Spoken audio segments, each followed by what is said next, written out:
There we go. Hey, how goes it? Ken Bozak here to talk about Bitcoin and Bitcoin accessories. And today I'm with my bro, John Kersey of the Cheddar app. How goes it, bro?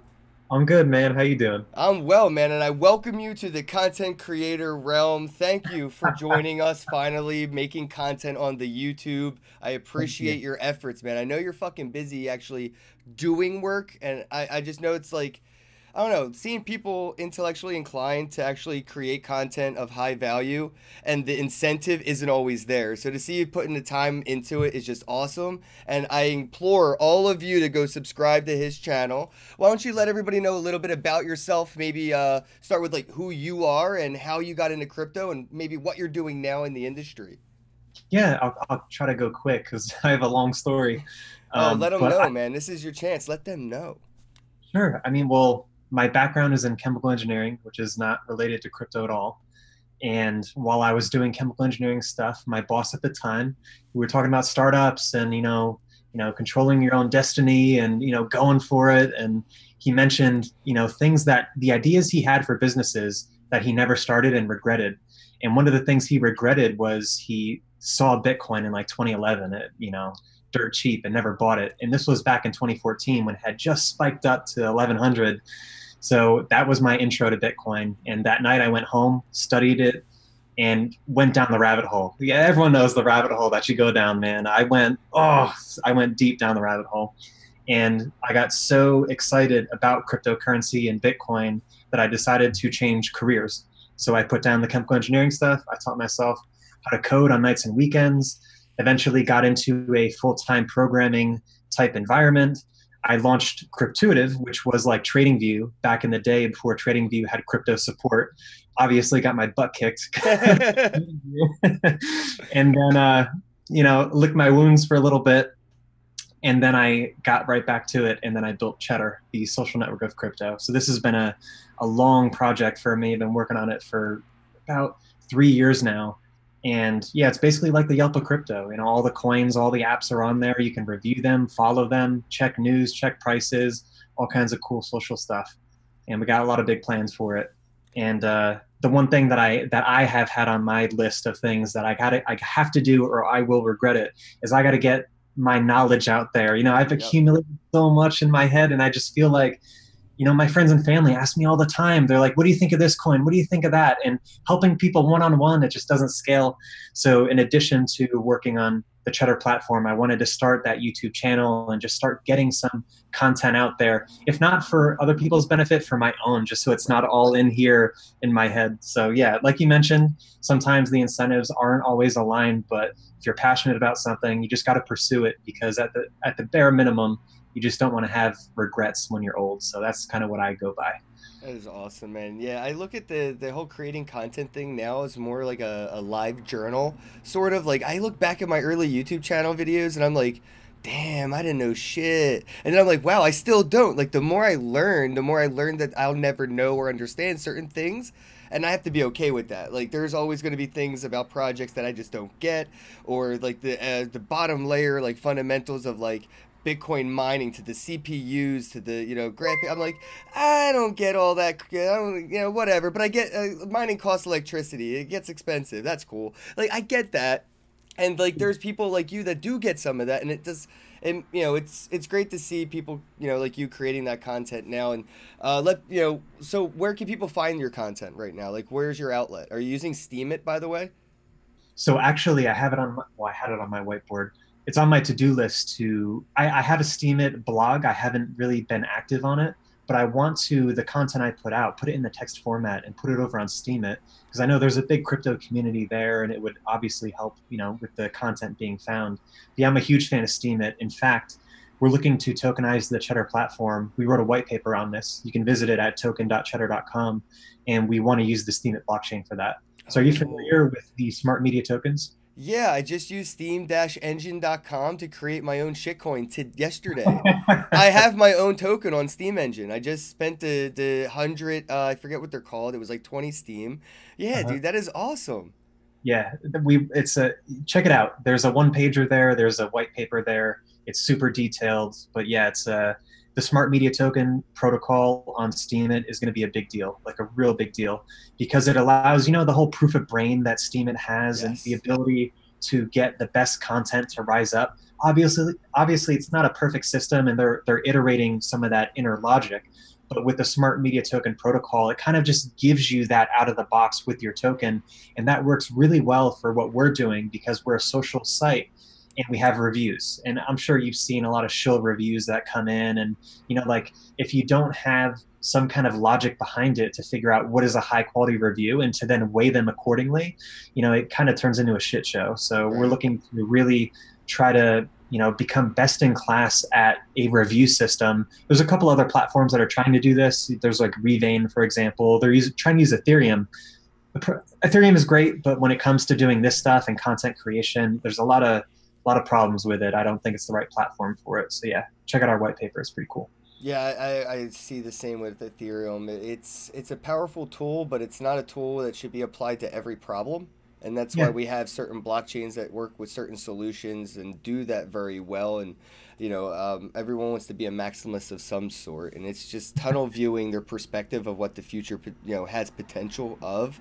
Like, you can't force everyone to use Bitcoin unless you point a gun at everybody's head. People are still going to want to use Doge or Ripple yeah, or whatever the hell they want to choose to use, and that's up to them. And that's the beautifulness of decentralization. Everyone has the choice to use whatever they want, and to see you building on Steem is really cool. So why Steem though, and not Ethereum? If you wanted to get a little bit more into it, like why choose Steem's blockchain over the Ethereum blockchain? What like problems would you run into on the Ethereum that you may not on Steem?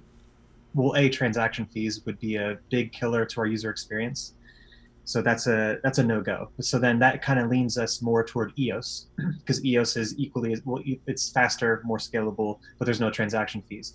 But if you go with EOS, then you have to write all of that custom logic yourself on how do you figure out what is a high quality review or not. So the whole proof of brain, that is the thing that is unique that we need. Hmm. That is unique to Steem, all of that proof of brain logic. It's really intense. I don't have it off the top of my head, all of the different logic. We looked at EOS as a plan B on potentially implementing a lot of that proof of brain ourselves, but we decided to go and use the Steemit Smart Media Token protocol instead and get that for free. And obviously, I mean, Steem's been having some delays with that, with the rollout of Smart Media Tokens, but we feel like that's the right way to go with it. Yeah, I saw that Steam engine come out, and I was, it made me excited for this smart media tokens, because when I first got the idea of the concept, I think I was at Token Fest in Here in Chicago, I Boston, think, something Boston. Boston, yeah, it was somewhere like that, and they were explaining the whole concept of like the umbrella of the ecosystem, and I was like, whoa, like this is genius. But I know things like that are that complicated take a long time to actually roll out, and unfortunately there's been a bear market that every blockchain has had to deal with when it comes to the developers and having to weigh things into what order you push your resources to. And I don't know. I'm just happy to see where Steam's at today. I use Steam all the time for like Steam Monsters. I Uh-huh. suck at the Magic Dice, but I try to win back some of my Steam there when I can. And I use Vim.tv to live stream right now. So we're streaming right now from Vim.tv, and that's putting it right now into a live broadcast on Steam. It's blockchain right now. Yeah, that's Fucking awesome. awesome. So it's really cool. So, what other projects do you kind of look at right now in this space as the kind of leading the way towards mass adoption, making it easier to on ramp the noobs? I I'm pretty conservative when it comes to that. Like you'd be surprised. You would think the guy who's building a social network of all these coins and crypto apps would have some crazy portfolio and like apps out the wazoo. But I play it. This is just my personal kind of strategy with this. Is I feel like I only can afford to invest in sure things. That's kind of where I'm at. I have obviously like 10% of my portfolio is carved out for a little bit, you know, higher risk stuff. But what I consider higher risk, you'd probably be like, oh, that's like nothing. So the majority of my portfolio is still split between Bitcoin and Ethereum. I very seldomly branch out. And Well, I saw something, your YouTube video. You're a little bit more lean towards Ethereum than you are Bitcoin, right? yeah. So just because Bitcoin for me is still the safer bet, but with Ethereum, I think that there's a lot more potential upside financially in terms of the gain you could have, just given that Ethereum, it's so much younger, like Bitcoin, I fully believe will be in the six digits at some point, but going from 3.5K to six digits over, let's say 8 years or something like that, being conservative, versus Ethereum going from 135 or 125 up to 7,500.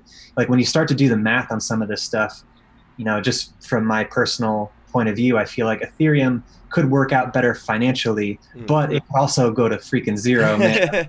Well, there's no Bitcoin Enterprise Alliance, that's for sure. So there is some heavy institutional financial whales backing Ethereum and pushing for its regulated on-ramp in. I mean, what is it? IBM, Microsoft. I mean, all these people are at Consensus and Money 2020 talking about incorporating Ethereum's blockchain. So it is kind of more the institutional's perspective of like the tech, right? Not so much as a currency, which is really cool. You don't really see like, these companies like IBM talking about using Ethereum as the new world currency and, whatever with banks. It's more like we're going to get rid of the middlemen with this smart contract shit because it's lit. Yeah, exactly. So that's how I look at it. Is like Bitcoin is my bet in terms of store of value, pure currency. And I can't even branch out to Litecoin and, Zcash because I honestly feel like Bitcoin can adopt those features eventually. I really like Monero. I have that on my list to do, a little bit more homework and due diligence on because I Ooh, think that I might want to expand into. But I had a love hate with Monero and Dash yeah, because like I got Dash, I got Monero. They're on me forever, but like I don't know if Monero has what it takes to get you that that percentage that you're thinking, right? Like that mandatory privacy protocol may prevent institutional capital from ever rolling in due to regulations. Like as a company, Apple may not ever be allowed to legally possess Monero to buy computer chips from Nvidia to hide their sales from Samsung because it's too private. But with something like Dash that is optional, where they could do the peer to peer or business to peer, like kind of without the privacy and then opt into the privacy, like at some points where it's not forced in, they may be able to get around some of those regulation loopholes around privacy because it's not mandatory. It's not like Dash is a mandatory privacy coin, so they could argue that using it isn't, quote unquote private. But with Monero, I wouldn't be able to see these large capital investors rolling in. You may have the cartel mostly interested, but that's only so many millions of dollars. well, you got to think about Coinbase's acquisition of Neutrino. So now they have. Are you familiar with that story? Hmm. Are you familiar with the story of Coinbase acquiring Neutrino? That's So the the blockchain has competitor for Chainalysis. yeah. Yeah. So I mean, that's basically my premonition on what Coinbase is trying to do is they want to be more regulatory friendly. And when you buy on Coinbase and then you send those funds out either to Binance to trade it or to a hardware wallet, they want to be able to track that transaction not only on the Bitcoin blockchain, but then when you trade it to another blockchain, so it's cross blockchain analysis, they want to know not only how many coins you have, but when you've traded for other currencies, because the government wants to collect their taxes. These are all taxable events. So the analysis that you can do on these open systems, as opposed to Monero, it's a little bit more private. I think it's at least worth a look. But again, I'm very hesitant to go outside of Bitcoin when it comes to peer payments because, man, Bitcoin's got a hell of a network effect. And at the end of the day, it's code. It can evolve. It can get better. So if Monero proves out that its privacy solution is gaining momentum and traction, that can come to Bitcoin eventually. Well, it is. It's coming to Litecoin. I've seen a few things Oh, hinting and Litecoin leading cracks me that up, man. that Litecoin is implementing privacy protocols into their Yeah. blockchain. And if that were to work out, it wouldn't be Bitcoin looking at Monero. It would be Bitcoin Core looking at Litecoin for that implementation.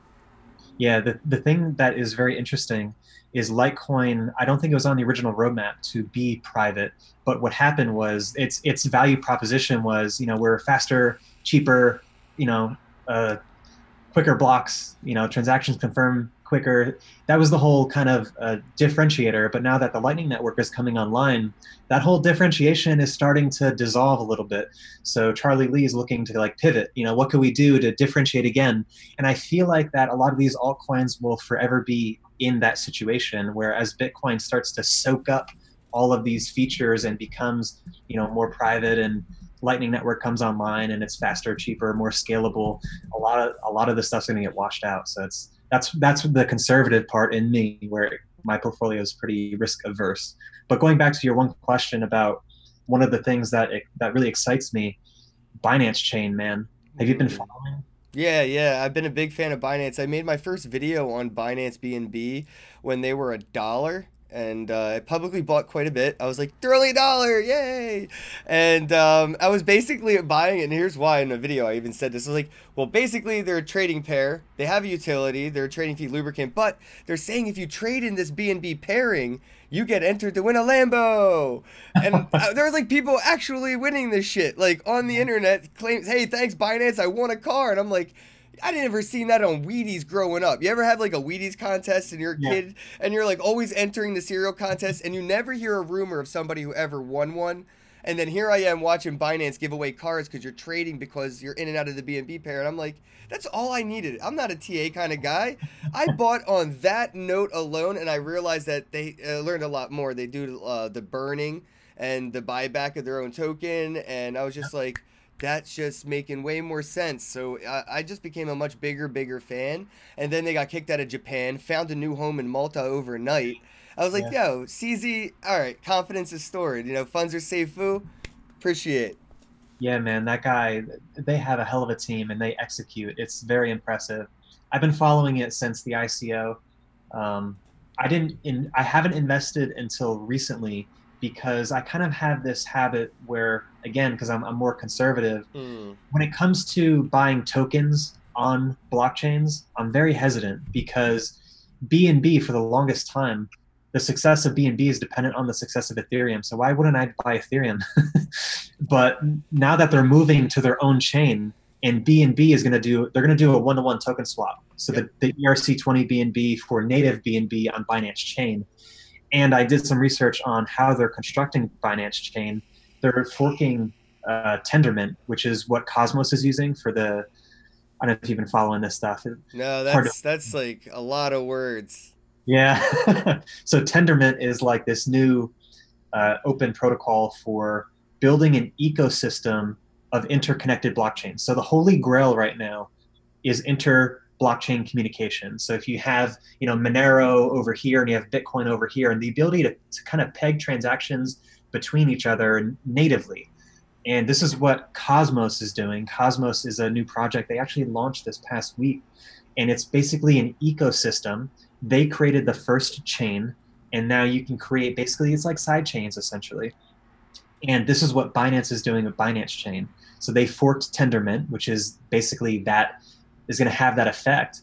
And it's possible that the tokens that get launched or get traded on the Binance decentralized exchange, they can either be tokens or they could be native coins with their own blockchain in the Binance kind of ecosystem with blockchain communication in between them. It's going to be crazy. So wow. I've heard arguments though about the decentralized exchange not being decentralized.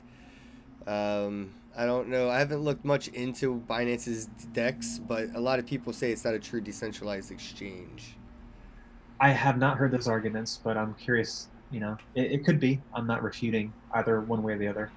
Yeah, I want to check more into that. I didn't know if you had any info on that. Yeah, that people are saying people need to delete Coinbase, and I agree. I'm just wondering, where's some of your on-ramps to getting into crypto? When people ask you, you know, a friend or even like check into Cheddar app, like where are some of the on-ramps to get yourself into getting some Bitcoin with fiat in your hand or your bank account?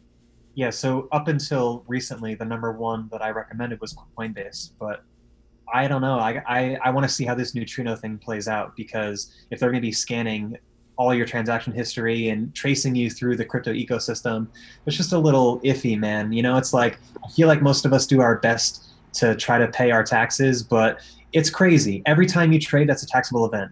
So to get it perfectly right, and you're going to be held to a very high standard now with that neutrino acquisition. So that's just a little fishy. So one of the other ones that I've recently been recommending is Gemini. I think Gemini is really cool. It's basically the #2 Coinbase competitor in my mind. And we're actually looking to open up our own fiat to crypto on-ramp on Cheddar. So buy.cheddar.com will be coming out shortly. How do you go about that process of becoming your own on-ramp? So there's a provider called Simplex. If you've used a number of cryptocurrency exchanges, you've probably used Simplex's underlying architecture. So what Simplex does, they're kind of like a service that you can use. It's called through like API. You make a request to their servers, and they handle all of the credit, fraud protection and chargebacks, all of that stuff. And they allow us to basically put a user-facing form out there where you can just punch in your credit card, how much you want to buy. Simplex will process it. So it's basically Simplex doing the work, but under our banner. And then obviously we would take a very small referral fee because we have a license with them, and it's not cheap. It would cost money. But yeah, having that under our roof, we think would be really valuable, because that's one of the things that on the Cheddar platform, there's a lot of information there that you can learn and browse and make decisions, but then you have to go somewhere else to do it. And slowly we want to roll that natively into the platform. I don't know if you saw our announcement, but we actually recently integrated with 0x, the 0x project on Ethereum, where you can actually trade ERC20 tokens on Cheddar using 0x. So if you go on one of the profiles, there'll be like a buy button. You can use MetaMask if you have that. Any kind of browser extension on Chrome, anything that it's called Web3, basically anything that can expose this Web3 object, you can trade it on Cheddar. So stuff like that, we're looking to kind of add more functionality to the site and allow people to enter and exit certain assets. So I could trade Spank for Wax or Civic or Bat or Golem, all the ERC20s through the Cheddar app? Yep. That's pretty cool. That's pretty cool. And you're partnering up with Simplex, so that would be your on-ramp into just Bitcoin, or is that other coins? So they support a number of cryptocurrencies. It's pretty conservative. It's like Bitcoin, Dash, Litecoin, Ethereum. Oh, cool, Dash. A handful. But yeah, they're looking to add more coin support. Yeah, but what stops something like Simplex from implementing, the Chainalysis, type of protocols in the future, or even having it implemented today and just not telling us? Well, it's possible. The cool thing is Simplex doesn't actually set up a wallet for you. So when you buy using the Simplex interface, you tell it what address you want it to deposit at. So you could set up that wallet on a desktop wallet. You could use Coinbase. It could be a hardware wallet. Any Bitcoin wallet that can spit out an address, you could plug that in. So they don't actually sit on your funds. We wouldn't sit on your funds. Oh, so it's not custodial. You get your private keys right away. Right. Oh, okay. Yeah, wherever you set up your wallet, you control your private key. Or if you were to choose Coinbase, then you wouldn't. But that's your decision. So it's basically bring your own wallet. It's kind of cool. Where with a lot of these services, BYOW, I love it. You have to use their wallet in order to trade and stuff. But with this type of approach, you bring your own wallet. So you use Cheddar, look at the reviews, find the wallet that you like. It'll generate your address, and then you use our Simplex interface to buy, and it will deposit right to that wallet. All right, well, check out the Monarch wallet in Cheddar and give us some reviews for me, guys. Let me know how Monarch wallet looks in the Cheddar app. Is that CHEDDUR, right? Yeah. Yeah, guys, check it out. So I've used the app to kind of check out other projects and stuff, and I'm just curious, like, what's the roadmap look like that, besides, the on-ramps and stuff like that? Have you thought about, the non-fungibles, the collectibles, or like DApp browsers? Because some things let you play games, so I can see reviews for some games or coins, but I have to, like you say, go outside to play them. And there's other wallets, like I would say, like the Trust wallet. If you ever used it, you can open the browser and start playing with all these games, but all the games reviews are on the Cheddar app. So have you ever thought about incorporating like a browser for like the Ethereum or Tron or even POA network blockchains? Yes, we have. And we're looking at rolling out a wallet of our own on the mobile app. And yeah, so we're looking at all that stuff. There's a lot of organization that still needs to happen. So what we have right now, for those who aren't familiar, you can create your user account where you can, post your coin addresses. Think of it, it's like your global billboard where you can say, hey, donate, tip me in Bitcoin, tip me in Dash. You can post all of your addresses there for any coin. You can review these coins. Then in terms of the actual profiles out there, there's coins and then there's apps. So basically think Bitcoin Dash Zcash, and then on the other side, you got Coinbase and Binance Academy. And we realized that we need to roll this up one more layer into companies because, for example, Binance has a ton of products on our system. There's BNB, the coin, there's Binance Academy, Binance Research, Binance Info, Binance Dex, like there's so much. So in terms of organization, yes, we're looking at leading with company profiles, and then you have products underneath companies. So that would be coins and apps and dApp browsers and all that stuff. And yes, when it comes to collectibles, we're looking to see how this kind of plays out because it's unclear to us currently how we would implement that exactly. On the website, it's a little bit more tricky, but on the native app on iOS and Android, it's a little bit more straightforward. So yes, what Trust Browser does and Cypher will do, basically they take this like web, it's called a web view, and they inject a wallet into it. So if you have your coins on that on the wallet installed with that app, you can, it's literally like MetaMask. This is what MetaMask is. That third layer. Exactly. And we're looking at trying to implement those things without the need for a third-party browser extension. So yes, all of those things are on the roadmap. So we can check that out. You said there's a white paper and you're doing a ICO fundraise? We're actually not doing an ICO. Oh, you said white paper. I hear ICO. I'm sorry. I did not mean to assume you're crowdsourcing. Yeah, no, the ICO kind of, it's got a bad name to it right now, and also we think that it would be a much fairer launch if we didn't do an ICO. So we're actually pursuing venture capital the traditional way with VCs and angel investors to fund the development of it, and then the token itself would be a fair launch, and the supply would literally start at like zero. So yeah, our white paper is on token.cheddar.com, and all the monetary policy and details are there. In terms of the date, we were actually looking to launch this in Q2 of this year, but we're a little bit backed up with Steam and their delay in the smart media token protocol. So we're kind of, seeing how that plays out. But yeah, that's going to be really cool for us. That's awesome, man. I wish you much success, man, and congratulations on getting as far as you have so fast so far. I mean, it's awesome. Seriously, I know my chat's laughing because they said they went to cheddar.com with the AR, and they were like, I'm so fucking lost right now. It's CHEDDUR or at Cheddar app on Twitter, and then you can find it all there. But it's UR. It happens all the time when I'm talking to people about the app in person, and they're just like, I don't think I'm on the right one. And I'm like, does it look like cheese? Yeah, it's not that one. So you just got recently into creating content and stuff. I wanted to talk about your experience getting into that and what it's been like, man. What's your thoughts on creating content now as opposed to somebody who just consumed content before? I have a lot of respect for what you do, man. Like when you are the guy who opens up YouTube or whatever app it is and you're just watching and learning, it seems so easy. Like, oh, they got a new video out today, and then 2 days later, oh, they got a new video out. Great. Like it takes zero effort to consume, but to produce and to do it on a schedule and to do it at high quality with great content, my goodness, this is like it's a full-time deal, man. Are you saving your B-roll? Say again? Are you saving your B-roll? Oh, everything I have, yeah. Oh, all the bloopers, man. I have like a fucking terabyte of bloopers. Yeah, every time that I create a new video, I take like every little skit, I have like 5 takes at least because I'm still, working on my comfortability with the camera and all of that stuff. Like there's so much involved between, figuring out what you want to talk about, writing out the script, getting your camera and your lighting set up, the camera settings, the editing, it's unbelievable. And then that's half of it. Then you got to get the metadata right and get it posted properly and get it full and ranked, and it's crazy. So yes, I have a ton of respect for everything that you've been doing and at the rate that you've been doing it, man, because you've been pumping out content nonstop.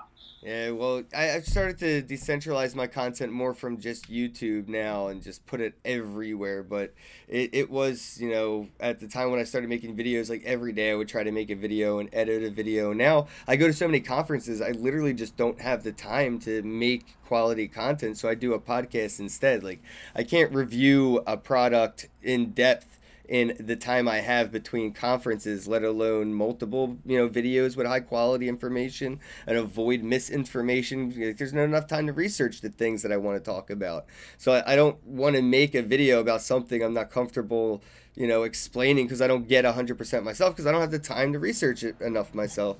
But I did just get this thing right here from Siren Labs. I It's got awesome. that. I got that Finny phone, so I'm going to be doing an unboxing video and a tutorial on how it works on the inside, Very cool. because I actually have one now. So fucking shout out to Siren Labs. Yeah, I really want to see how that works. And I'm curious, the Samsung Galaxy S10 now comes with an Ethereum wallet. Yeah, and that's Engine partnership made that possible. It's weird, and now they're partnered with Unity 3D, so Yeah. they have a APK plugin or an API plugin for APKs when you're developing an app that you can just tokenize the in-game content.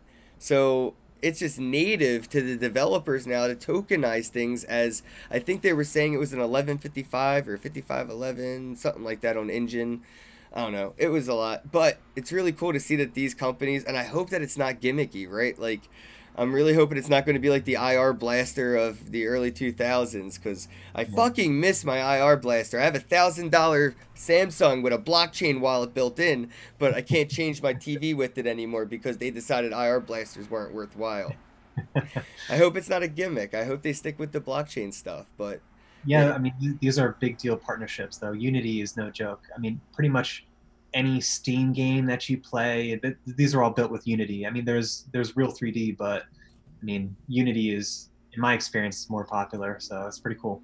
Yeah, I'm excited to see what's going to be done, even with like the third-party apps. I don't even play with too many apps from the actual app store because their terms or services restrictions have gotten so unbearable over the years that the third-party app stores, if you can get them audited, you read the reviews, people whether say they're safe, you have better apps now that can't even make it to the damn app store anymore.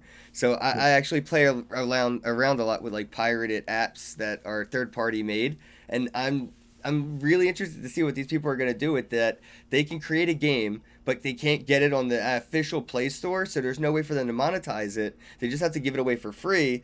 Now they can tokenize the in-game content, start third-party marketplaces, and really decentralize these, authoritarian figures in, this operating system, patent, whatever they want to call copywriting bullshit, where like you can't, oh, if you want to run an app on our app store, we want the first launch. And that's usually Apple that will say that shit. Yes. Yeah, if you want to launch on ours, oh, we get the first edition, 3 months, and then you can launch on Android.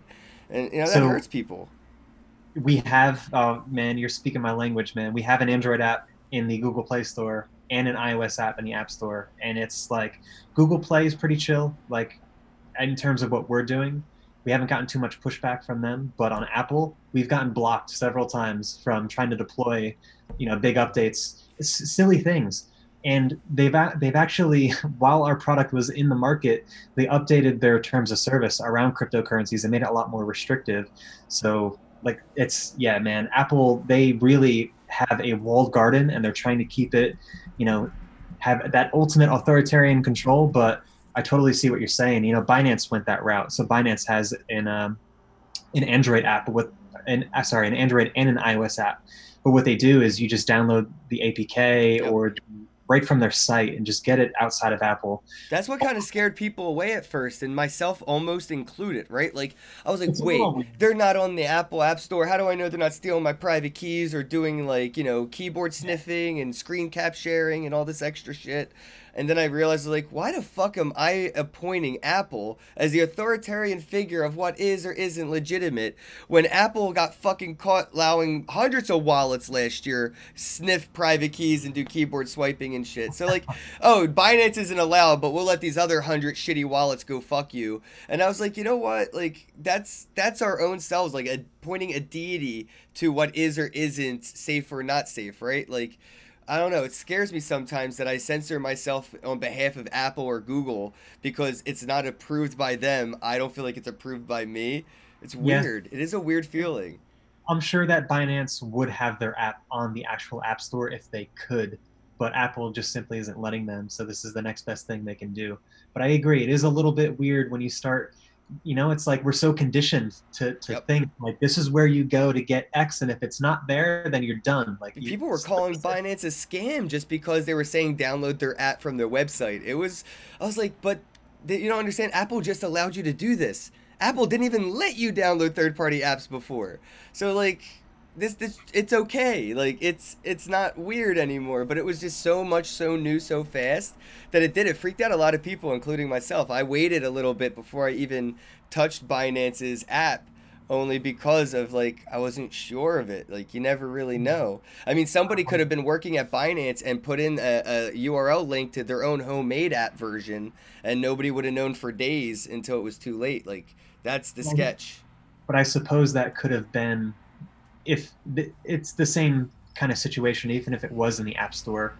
It's always possible that the iOS developer who is in control of launching that app, and so the way it works is you send a binary up to the App Store, and it will go through some manual checks to make sure it doesn't crash, or some automated checks. Then it will go through human review, and if it makes it through human review, then you can eventually deploy it. It takes about 48 hours.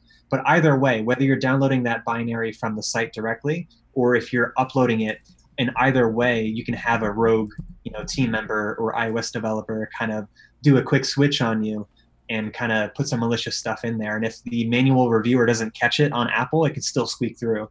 So it's definitely not a silver bullet. Is there any app that you would create if you could, but you can't, so it's safe to talk about?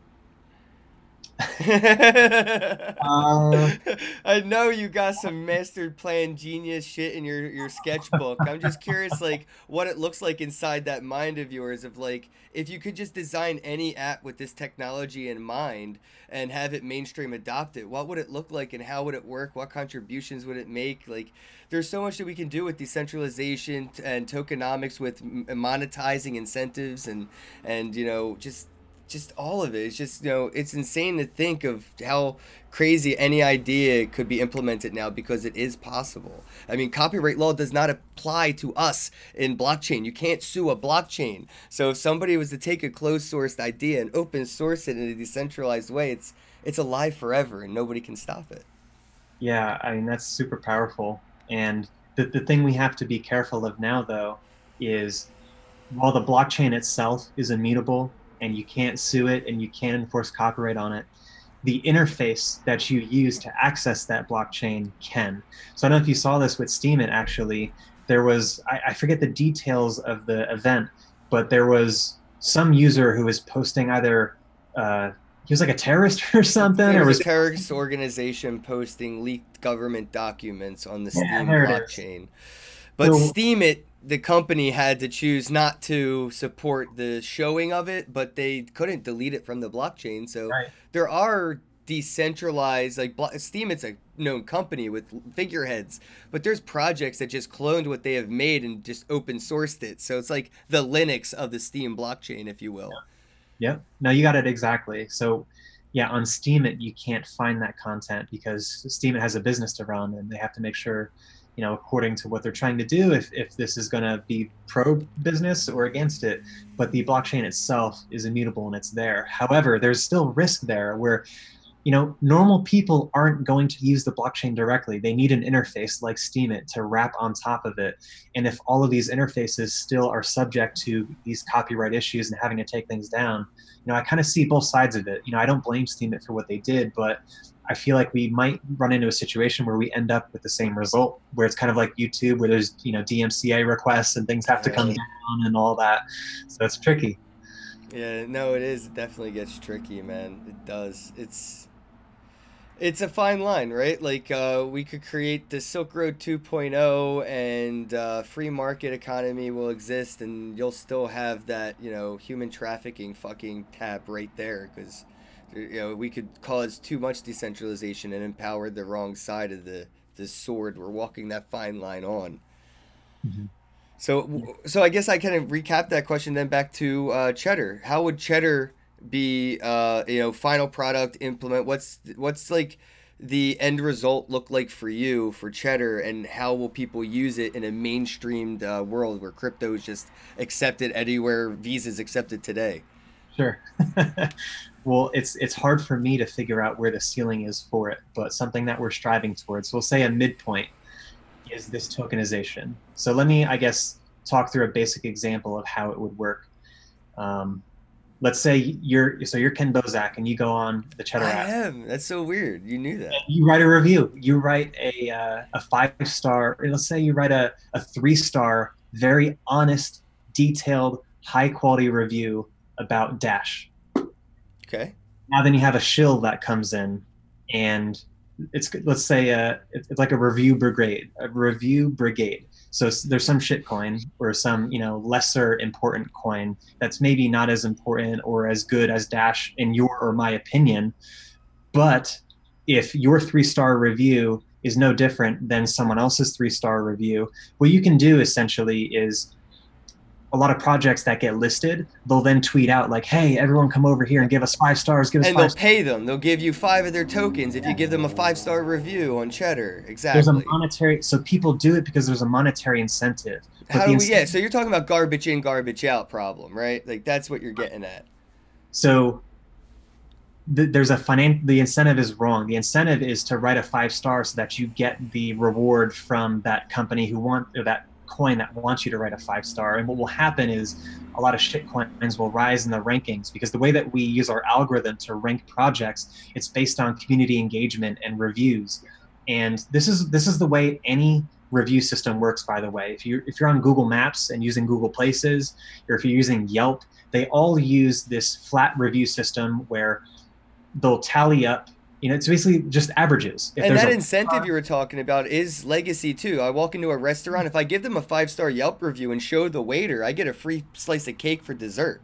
right, so if you have right now the way that review systems work today is if you have a 1-star review and you have a 5-star review, you average them out and you get a net review of 3 stars, and that's what gets posted on the profile as the overall for this project. And what we're looking to do is apply Steam's proof of brain, all of the glory that they've invented around figuring out what is high quality content and applying that to reviews so that we could figure out what are high quality reviews, what is actual honest reviews versus what is shill content.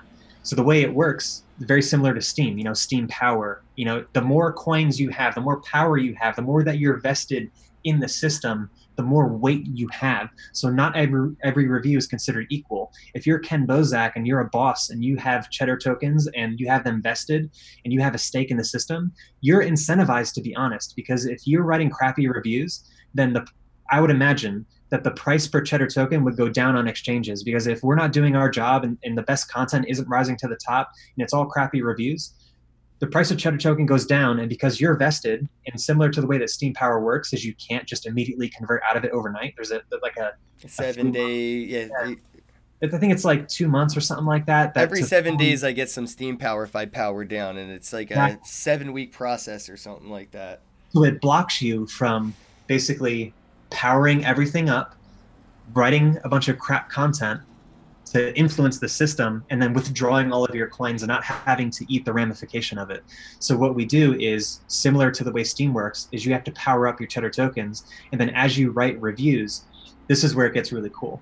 So let's say I am also I have high reputation on the Cheddar platform, and the reputation is derived based on how many coins you have and are they powered up. So if I have a lot of Cheddar tokens and they're all powered up, and I read your review and it's like super awesome, and I give you a like, your review is going to count a lot more based on if there's a bunch of shill reviews that aren't getting likes. Now, the even cooler thing is my like is going to mean more than someone else's like, because if you have some shill that just creates a fresh account and they start liking all these crappy reviews, well, the system's going to look at their account balance and say, hey, it's a fresh account, they have like basically no Cheddar tokens and none of them are powered up, so all of these likes that this review is generating, it's from people that have no reputation. So this review is going to have bare minimum weight.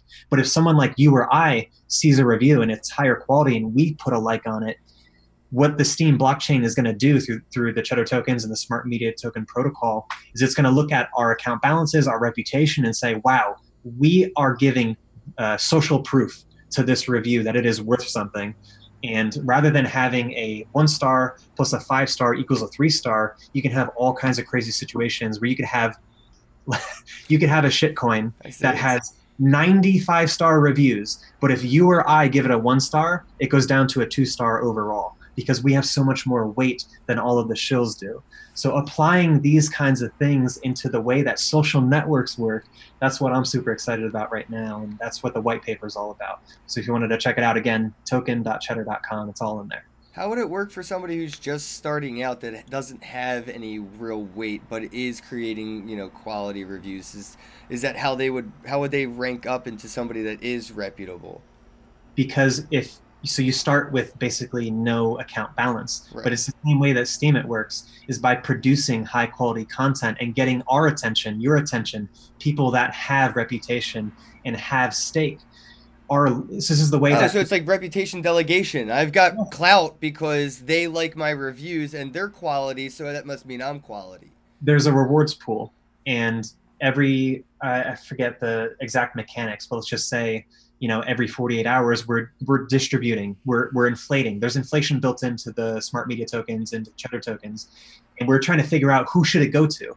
It's not are we inflating the money supply, it's we are inflating by X% in this time period, who gets it, who produced the highest quality stuff. So by writing high quality material and getting my attention, your attention, other people who have stake in the system and getting likes from us, you're channeling those rewards to yourself, and then you can go from no balance to being a top reputation person on the platform. But you got to do it through hard, honest work, and that's the beauty of Steemit. It takes out all of the shills through the algorithm, and the best content rises to the top. It favors people who are open and honest. So is there any way you could be your own devil's advocate and see a way that bad actors would be able to take advantage of this and a way to combat that? Because I'm sure people are already thinking a way to game that system regardless, right? Like, I'll just become a big staker then and just, pay tokens to pay me to, do things. Like, I'm just curious if you see, like, the devil's advocate side of, like, arguing against it. No, I completely do. And I'm not saying that it's a bulletproof solution. But again, I think most of them kind of get countered with this concept of being vested and powering up and powering down, because you can't power down immediately. So if you have all of this stake, and let's say that we're friends, so I want to like all of your stuff so that so that you get more of the rewards pool toward you. Well, oh crap, I had my chain of thought. Where'd it go? Okay. So if you actually didn't write high quality content and I am being manipulative in the system, then again, if people notice that Ken Bozak's stuff keeps rising up and it's a bunch of crap. Right, I sold out. Exactly. Forget this platform. I'm going to dump my coins on the market. Now, here's what's going to happen. You're going to take your tokens, put them on Binance. You're going to sell them. The price per Cheddar token goes down. And the thing is, I can't unvest immediately. I'm locked in. I'm locked in for, weeks, months potentially, while I'm trying to power down. So the price is coming down and I'm locked in. I'm losing money. It is not in my best interest to help you if your content isn't open and honest, because it's actually going to hurt me. Is the Cheddar app on its own self? I don't think I've ever looked up Cheddar in the Cheddar app. It is, yeah. It is? There. That's pretty funny. I'm going to have to go and give it a review within itself, because I never really thought about it and never went to look for it in itself because I already had it. But now that I'm thinking about it, I'm like, damn, I'm going to have to give this a review. And I was like, wait, where the fuck would I do that? I would do it on Cheddar. Yeah, we're there. We're in the apps section. We're categorized as like an ICO coin database and a couple other things. So yeah. Well, guys, if you're watching this, go download the Cheddar app, CHEDDUR, and check it out, and then give it a review within itself, and let John know what you think in Cheddar. That way, Google and Apple can't fucking censor their reviews and push them down or whatever. We'll be able to see it within the community. It's a social network for like reviewing crypto projects. And I don't know, I think this is a really cool way to find things you may not otherwise have even known existed. Like every once in a while I'll open it to certain things, and some things, like you said, the reviews move it up in ranks, and you'll just see which community is really active. And sometimes things, just because they just got listed to Cheddar, they'll pop up really quick, and like, oh, I didn't even know this was a thing. And you can kind of like find new stuff just by checking it out every once in a while. So it's pretty cool, guys. And I want to see what your feedback is. Logan, go check it out. Let me know what you think. And definitely, Cheddar gets a tour. Exactly. Logan, add Herc to Cheddar as a token, the gold-backed stablecoin, and I'll start giving it a review as soon as it's listed, man. Because if it's not on Cheddar, right, you can list the project. Yeah, we have a free listing form. So if you go to you're not charging people? Oh, you're crazy. Yeah. No, that's I want to keep this thing as open and fair as possible. So you can go to cheddar.com. There's the add a coin and add an app form, and you can fill that out for us. It'll come to our content managers. We'll take a look at it. How do you claim it if you are part of the project, in case people are, how like Wikipedia kind of has like misinformation about projects? What if I were to add Herc and say it's a silver-backed stablecoin instead of a gold-backed stablecoin? How would the project be able to say, like, this is our project? Is there any way to fix the misinformation? Yeah, so a lot of the other, like CoinGecko, for example, a lot of those information sites, they don't have that concept of being able to claim it. But on Cheddar, you can. You can actually, as the owner of that project, you can take control of the profile.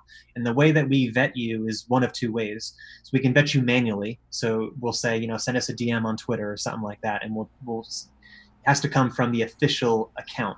That's obviously the slower way to do it. We have an automated solution. So if you go to any profile that's unclaimed, there's a little, claim this profile button where we can basically use email verification to automate that process, and you can claim control of it. All right, well, Logan, go and take care of that, man. And as soon as Herc's on there, I'll go and give you a review. It sounds pretty easy. Let me know. Literally, like 2 seconds, and once you have control of it, you get a lot of benefits. Like you can update your profile in real time. It doesn't go through our moderation system anymore. So if you wanted to change stuff, whatever makes sense, your coin or your at best. So we leave it to you at that point.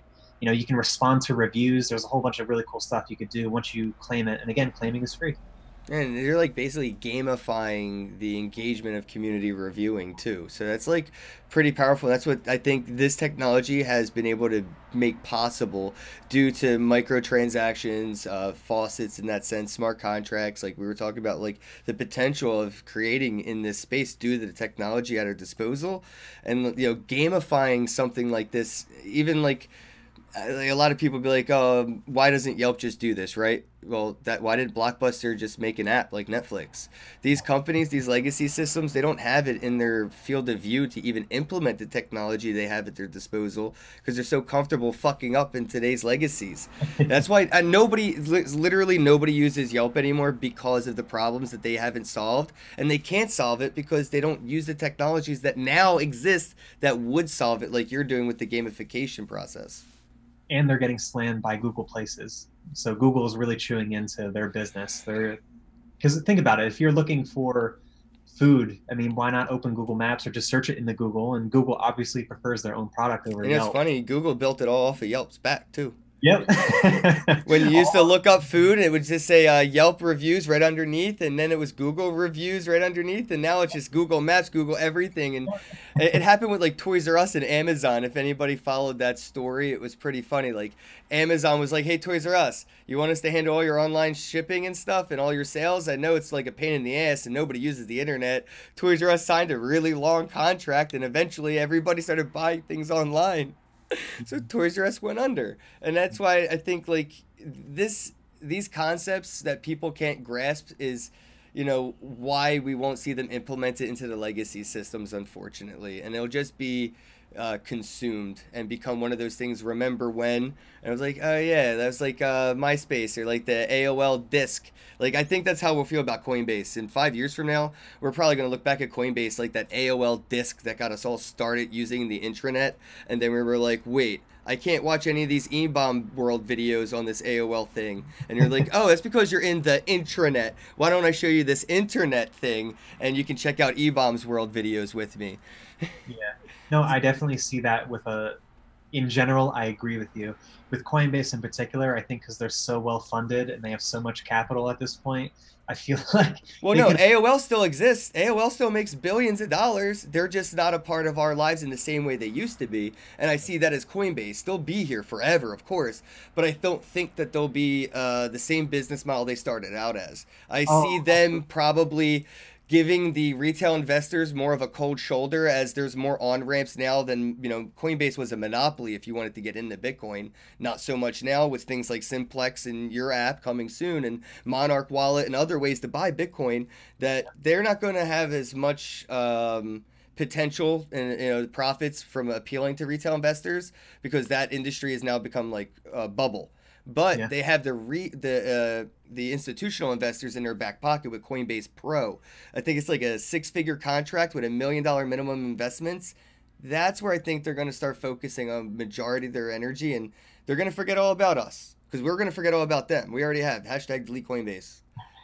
Well, the signs are on the wall. I don't know if you saw on Coinbase Pro, but they recently just updated their trading fees, and it's a lot less favorable for smaller traders like you or I, who are doing, less than $100,000. So over $100,000, the fees are amazing. Under $100,000, they just jacked it up by another, I think, 33%. So it's slowly but surely, man, they're Oh. pushing. But those institutional investors are loving this right now. That 30% doesn't hurt because they're used to making 1% a month or 1% a year, and now they're at making 10% a day, 30% a week. They're like, well, that's only 1 week's trading, in fees. We got 3 weeks in profit. Screw it.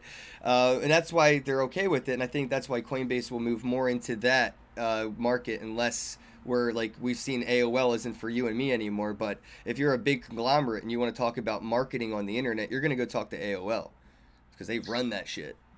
Yeah, I think Coinbase is doing well so far with their consumer app, though. I don't know if you've opened it up in a while, but they're recently adding a lot more assets. I think they'd actually just put Ripple on there, Yeah. which I'm not a huge Ripple fan, actually. Quick plug, I just put out a video about Ripple and if you should invest in XRP and kind of what my thoughts were. So that's on my channel.